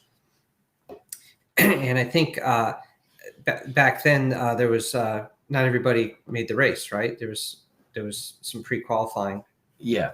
And Alex Young had actually missed a couple of races, and there was a clause in the contract that if Alex missed, I think 2 races, that they could take him out of the car. And so they had intended to take him out of the car for the last 3 Grand Prix and put me in. But there was quite a lot of Malaysian government sponsorship attached to Alex Young. Yeah. And when the team informed Alex that they were going to take him out, the Malaysian government responded with, well, that's fine, but we still owe you X amount of money. And if you take him out, we're not going to pay. And good luck suing us in Malaysia. So I see. They quickly decided that wasn't financially a good move. So it didn't actually happen for me. I didn't actually get to be on the grid. But at the time of the test, I thought I was going to actually get to race in 3 Grand Prix. Oh, well, personally, from my point of view, obviously, as I said on the intro, I was a bit of a fan of yours when you were racing, and I had no idea that it was sort of that close, I guess. And I personally would have loved to have seen that, but fortunately, it wasn't to be, sadly. Just want to go very quickly. 2003, you went back to IndyCar with some team called Andretti. I'm sure I've heard the name before. Again, how did that come about? Was it just because this was when the whole kart IRL thing had been sorted out, and you were able to return to the 500 and all that kind of thing? Was it just a phone call saying, we're back and we're on the grid and we can go racing? Was it? Yes and no. So I didn't have a regular ride that season, and it was kind of a little bit. I was dabbling a little bit. I'd done a stock car race here in the States, a NASCAR type stock car race. I had done, and I was actually done pre-qualifying at Le Mans in a prototype car. And I was really kind of looking for what's going to be next in my career, because I didn't really know. And then Dario Franchitti crashed his motorbike and broke his back. I remember, yeah. Now you say it, I remember that. Why? So I was good friends with Mike Andretti when we raced against each other in kart. And so when he had taken over the team, and when Dario hurt himself, he needed somebody to come in. And at that time, it was going to just be for 3 races until Dario was healed. So he thought, well, Bryan would be a safe pair of hands, drive the car. And so he brought me in for 3 races, and we ended up winning. I think it was second time out in Kansas. Yeah, on the oval. And then actually after 3 races, Dario came back and he did 1 race in Colorado. And then after he had more checks, and the doctor said, hey, you know what? You haven't healed sufficiently. You should not be racing. And so he had to sit out the rest of the year. So then I came back and did the rest of the year with them, and had more good results. And at the end of the year, they had run 3 cars. Dario was coming back. There wasn't a spot for me, but because it had gone so well and we'd all gotten along so well, they actually worked with Honda, found a sponsor, and were able to put a 4th entry together for the following year for me. And so I found myself back in IndyCar, sort of a second career that I never thought was going to happen. It was, and I think I enjoyed it from that point forward. I enjoyed it so much more because it just felt like a bonus. Anything that happened, part of my life was over, and it was so unexpected. And then to find myself in what was really the dominant team in that era, winning races again, and being in that position that I didn't think was going to be possible was really something. Yeah. Nice kind of, it is as you say, nice sort of bonus to have when you thought that that kind of opportunity or racing in that series had gone, which is always nice. Nice to have a second chance at anything, isn't it? Just have a quick sort of skim over. obviously you won at Kansas, first win on an oval, which obviously must have felt good. Just going through, and obviously there was a return to the Indy 500, which I always come back to because I love it. But you came fourth in 2004 behind. Was it? Yes, it was behind Rice, Kernan, and Weldon. Obviously, there's three good guys. No shame in being behind those guys. And third in 2005 behind Dan and behind I think it was Vitor Meira. You always seem to go pretty well at Indy.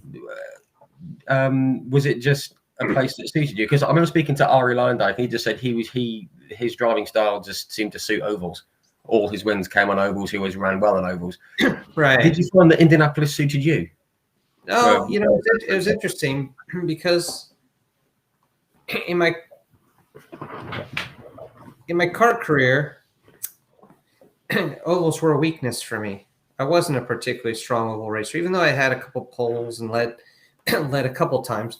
But the speedways, like Michigan Speedway, had some good success. But generally, you'd say that was a weakness for me. So coming back to the IRL and winning at Kansas, and then sort of finding my feet on ovals was a pleasant experience. I worked really hard at that because it was a weakness for me in the past. In Indianapolis, I think the longer races suited me because I was good technically. I was good at setting up cars. And I think those long races, you have a lot of pit stops. You have a lot of adjustments to make. And I think one of the things I was good at was improving my car as the race went on. And so the longer races gave me a lot of opportunities to make changes, make adjustments, aero changes, tire pressure adjustments inside the cockpit to better the car. And that usually helped me in the long races be competitive later in those races. Okay. Again, that's the stuff that us non-racers don't see. The driver setting the car up and making it work for them, which is great. At the end of the Andretti time, and you did a bit of A1 racing, but when did you decide that it was time to hang up the helmet, as it were? So at the end of 2006, I spent a couple years in the America. I went back to sports cars. I spent a couple years driving the Acura prototype, won the 12 Hours of Sebring, and had some more successes there. But I think 2008, I think at that point, everybody gets in that point in their career where, the speed, it just gets a little bit harder. Things that you could do got harder to do. Yeah. And results started to suffer a bit. And I was driving for Michael Andretti in the sports car at that time, and he actually took me out of the car before the end of the season. Right. And wasn't happy about it at the time. I'm sure. Yeah. I think I understand it. The results weren't coming, and at the time the team was having to ask, is this a problem with the drivers? Is this a problem with the car? And I always say when things aren't going well, right, the driver or the engineer, they're always the first to go. Yeah. So that ended up, when I got taken out of the car, I really hit that crossroads, right? That was my moment to think, okay, what's next? I'm 38 years old. I've driven for some of the most iconic, best teams in the sport. I've competed at Le Mans. What do I think is going to happen in the next 2 or 3 years that's going to be better than what's already happened for me in my career, in my life? And I just felt like I didn't see where there was a pathway to something else that would really compare to what I'd already been able to experience and live. And so for me, the decision was to stop because I didn't have, I didn't want to kind of hang on and move down the grid and take almost lower tier opportunities, lower tier rides, just to kind of hang on for a few more years, extend my career out, make a few more dollars. And so I stopped, and that was it. No, fair enough. And you set up Bryan Herta Autosport in Indy Lights. Was that something that you'd thought about for a couple of years, or was it just? No. Never thought about owning a team when I was driving. It was only when I stopped that I started thinking, what am I going to do next? Right when you're faced with what am I going to do next in my life? And I still loved racing. I still had a lot of passion for the sport. I just knew it was time for me as a driver to move on. And so my race engineer the prior year was a guy named Steve Newey, very successful race engineer and team manager. And he rang me up at the end of the season and said, "Hey, what do you think about starting an Indy Lights team?" And I hadn't really thought about it. I said, but I got excited about the idea. So we started very small, bought one Indy Lights chassis, set up in the corner of Tony George, gave us space in the shop that he had with Vision Racing. We just kind of lived in a little corner of the shop and started competing in Indy Lights. And it was very much a tiptoe in and see how this is, see how I like it, see how it can go. Yeah. But that's how I didn't know if I'd like team ownership, if I'd be any good at it, if I could survive it financially. So, it was a very sort of slow move in. Yeah. I mean, obviously, the tiptoeing in seemed to work. And was it 2 or 3 years later? You qualified for the Indy 500. You decided to run a car in the 500. Was that a big, was it a big step? Did it feel like a big step at the time? Or was it just, it's a one-off race. Can we do it? Who can we get to do it? Or huge step. People ask what's the difference between being a team owner and a driver. And I say the thing that's similar is it's all about managing risk. It really is. And when you're a driver, the risk is all physical. When you're a team owner, the risk is all financial. It's in the pocket, yeah. And moving, Indy Lights was a level that I could compete at and afford to make a mistake, and it wasn't gonna lose my house doing it. Yeah. But when we moved into IndyCar, it was really putting myself into a realm where, I couldn't afford to make a big mistake, right? It could financially ruin me. And so that first Indy 500, the stakes were very much higher for me. And it felt very much like a risk, but also something that I really wanted to do at that point. Wow. That's a heck of a gamble. You qualified for it, and then 2011 you went back for more, and we all know sort of what happened. And you just decided to fill that one car 2011 with Dan Weldon. With what had gone on the year before and the risk that you just spoke about, did it feel like, what are we doing? Why are we coming back for more? Or no, were we a bit happy with it? It didn't feel like that. It felt like we learned some lessons, really important lessons the year before. And one of the big ones was, you can't show up as a one-off team by yourself with no help. And so we were able to set up a strategic alliance with Sam Schmidt's team.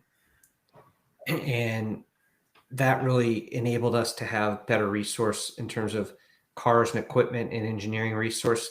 They just knew, they were competing week in and week out. They had a wind tunnel program.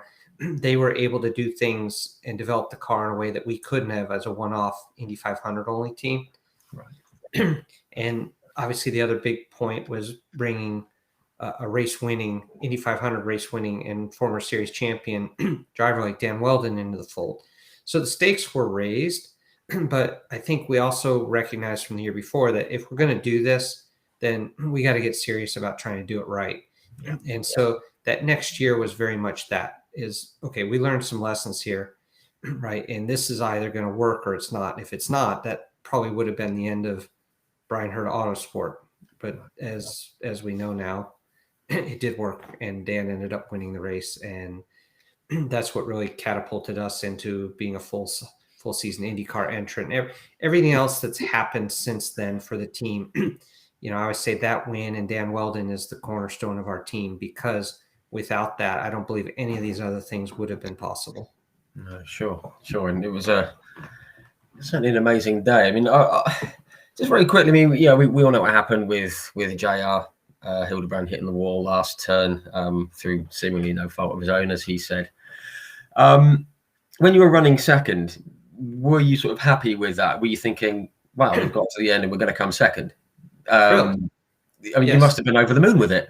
So, Dan wouldn't have been happy. I'm sure. Yeah, having won it before and everything. Yeah. Yeah, Dan would have been frustrated, but I was going to be thrilled. As a matter of fact, I remember, I think we were fourth with 7 laps to go. Yeah. And I remember just thinking, well, this is just amazing if we finish fourth. And then we were third, as the laps were winding down and guys were having to pit for fuel. Yeah. And we were on a different strategy and we didn't have to pit. And then we were third, and then we were second on the last lap. And I thought, well, this is just going to be the most incredible thing. And I remember standing up on the pit wall just to look down the track to see Dan come out of turn 4 to watch him cross the line. And I had stood up on the pit wall and looked down the track just as JR came into view and sliding high on the track and obviously hitting the wall. And I immediately knew what that meant. And I remember looking over at my business partner, Steve Newey, and saying, we just won the Indy 500. Before Dan had even passed JR sliding down the track. So that was an incredible moment and something I'll never forget.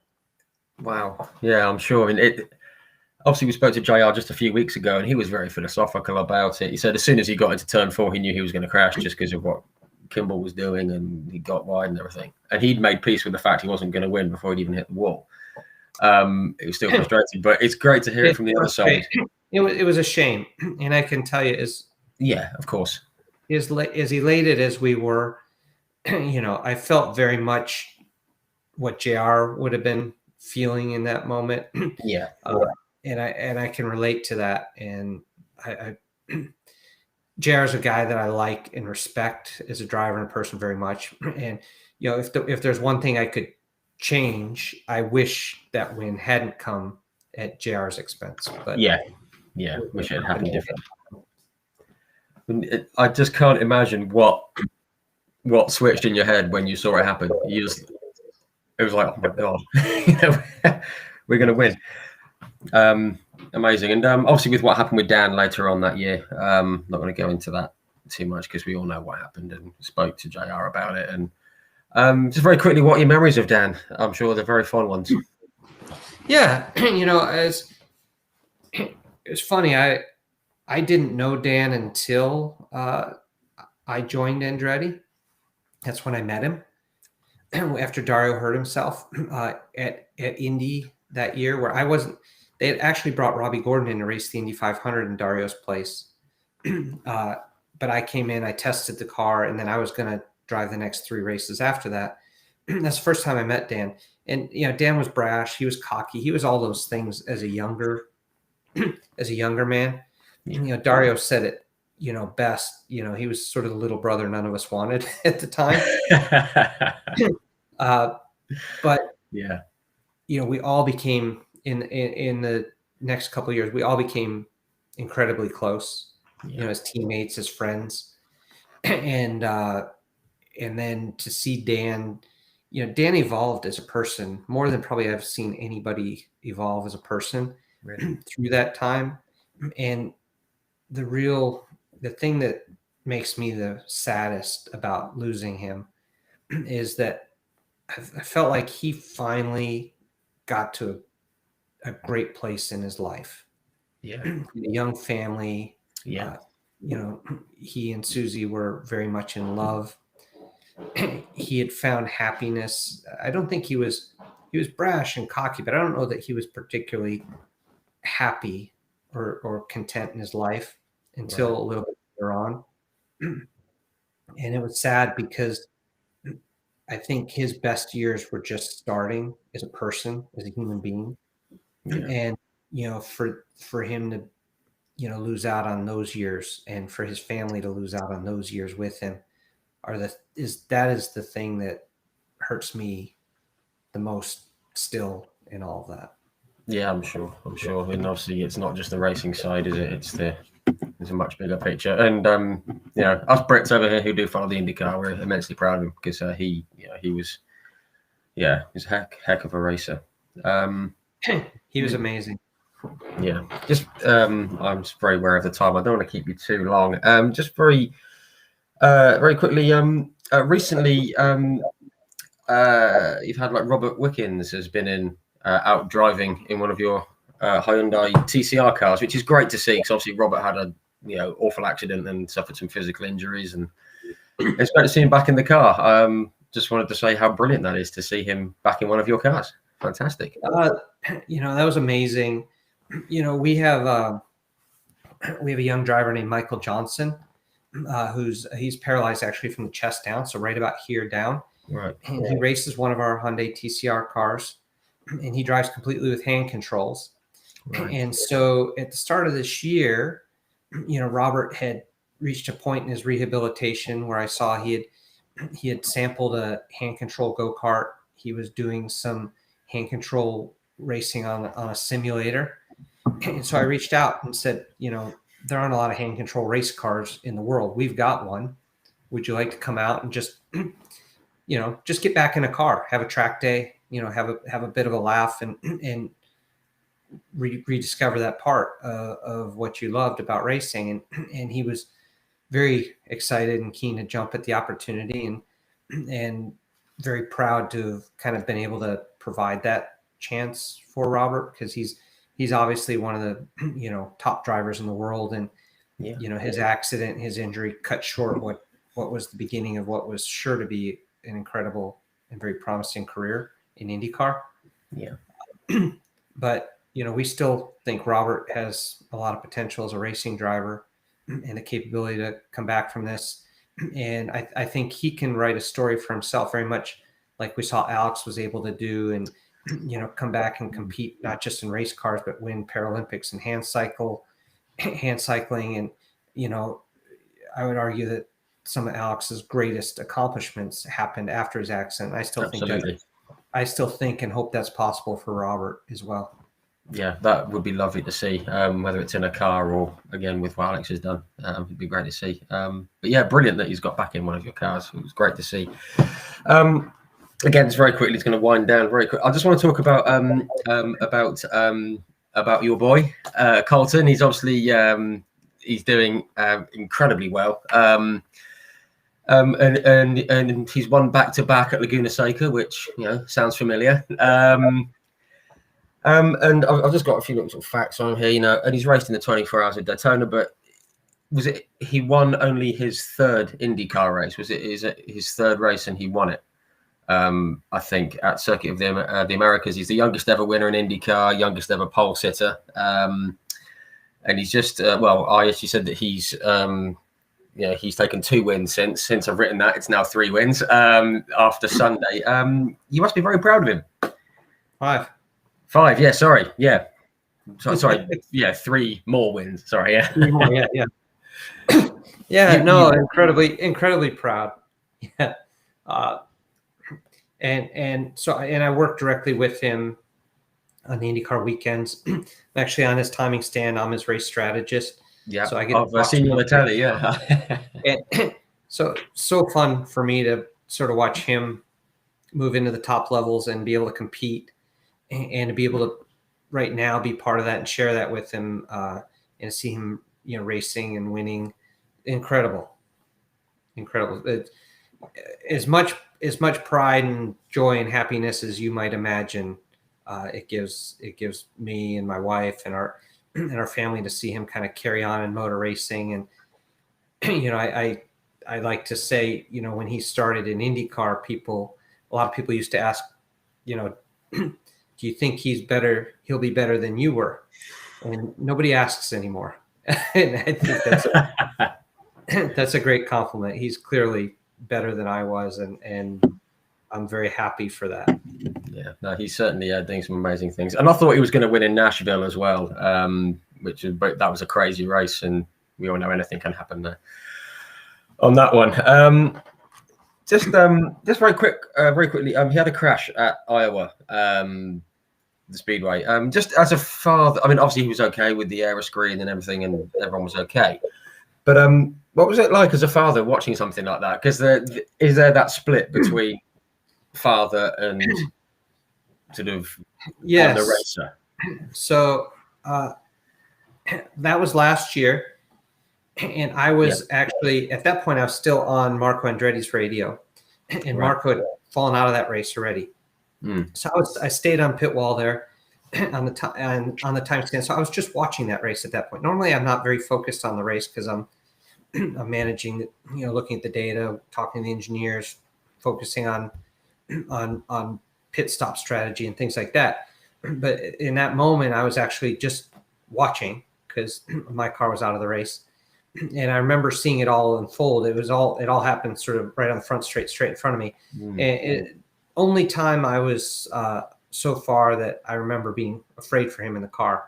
When I saw the car go in the air, that's always a scary moment, especially on the ovals with the catch fencing. Very, very scary. Yeah. But once I saw the car come down and land on all four wheels and back on the racetrack, big sigh of relief. And I know how strong these cars are, and I have a pretty good feeling for what they can withstand. And I pretty quickly knew that, as long as it stayed out of the fence, he was going to be okay. And that's what happened. Thank God. Yeah. But that was probably the only time I felt uncomfortable watching him in a car. Yeah, sure. I'm sure. And also very glad that, we've got the protective, with the aeroscreen and everything, because it could have ended differently. So, yeah, excellent. Very pleased to see that. Just one little fun thing, which came up on the weekend. This is going to sound a bit weird saying this now, but the Fresh Prince of Bel-Air is a big thing over here in the UK. And Alfonso Ribeiro sang the national anthem, and he was the Grand Marshal for Colton's win at Laguna Seca. And was it not exactly the same when you won there? Did he do that again? He's like your lucky charm. Carlton from the Fresh Prince of Bel-Air is your lucky charm. Yes. So he's a good friend of mine. We've been close for many years. I think 20 plus now. And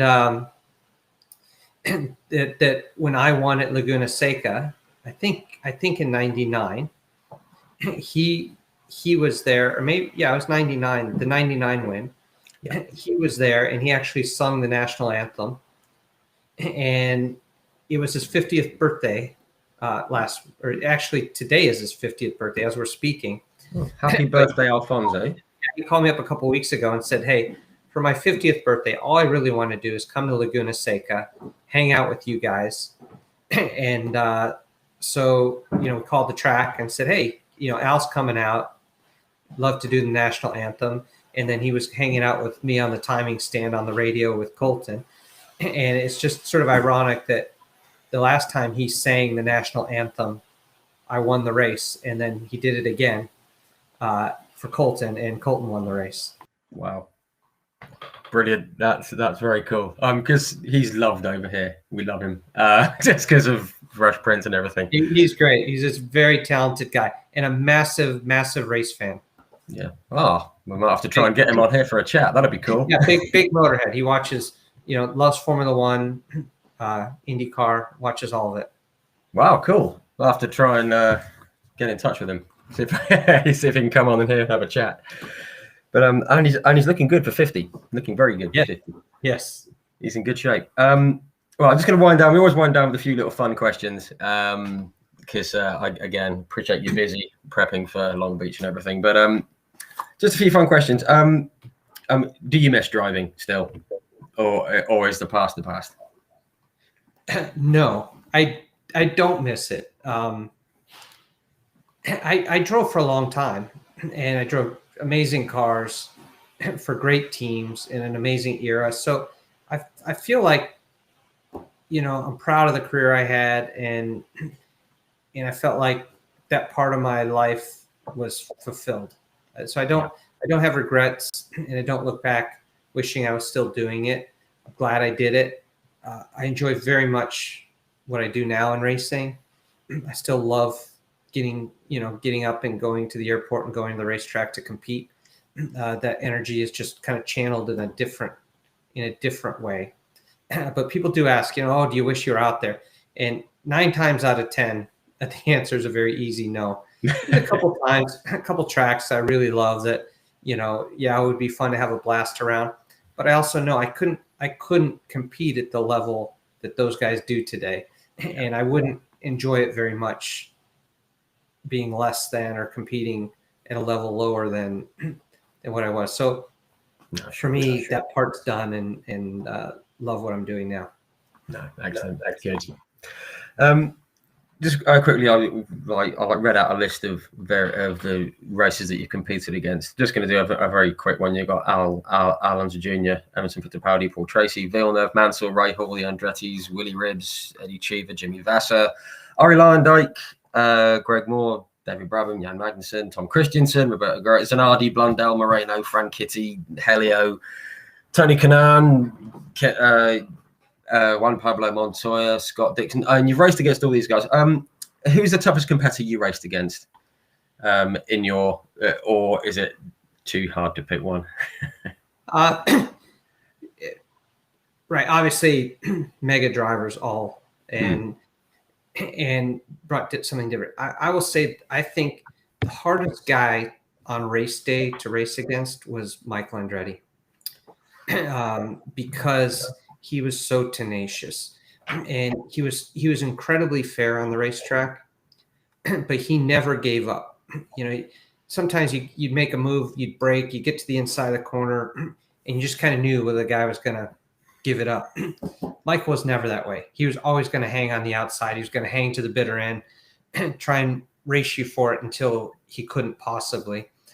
So I remember a lot of great battles with him, going back and forth, and found him to be, one of the toughest racers, just pure racers. Juan Montoya, a guy you didn't put on your list. I remember him coming in, and he was probably the guy that at the time as a rookie came in, and I was most impressed with. The guys I remember following on the racetrack, and one of the few times watching him do something and thinking, like, seeing what he could do and knowing I couldn't do that. That was hard. His natural talent was massive. Yeah. Some of the things he could do in a race car were otherworldly. So, he's another guy I always point out as having just exceptional skills. Yeah, and he's done rather well. Won the 500 in his first year, and he's had his birthday in the last couple of days. So he has. Another guy I didn't like at the time. He was a bit cocky and arrogant. Juan was, but like him very much now. Older age mellows you a little bit, and I think it's funny. I'm on a group chat with Juan and a whole bunch of guys. I won't even name. You'd be shocked how many guys are on that.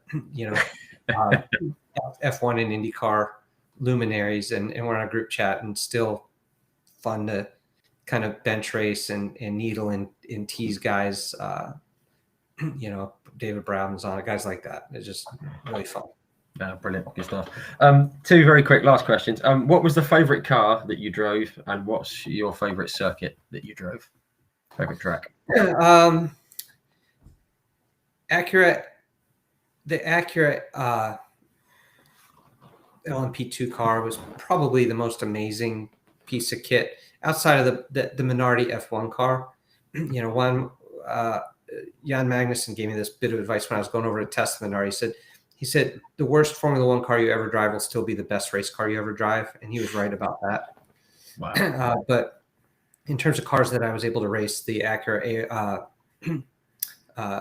LMP2 car was just phenomenal. We could peak out at 6.5 plus G's in the corners. Had electronic diff. It was the most technically advanced car I ever raced, and was incredible. I mean, it cornered like a Formula One car. It really did. It was quite something, considering how big and heavy it was. It was an amazing car. It's pretty drivable. Yeah, cool. And favorite circuit? We always like to end on this one. Everybody thinks Laguna Seca is my favorite circuit, but it wasn't. I did like Laguna Seca. Road America was my favorite circuit, and probably Cleveland a close second. Ironically, Laguna Seca is Colton's favorite circuit. But right. If I have to pick one, I'm gonna say Road America. Oh, nice one. I think we spoke with Mark Blundell a few weeks back, and he said that he was very fond of Road America. So yeah, obviously good taste.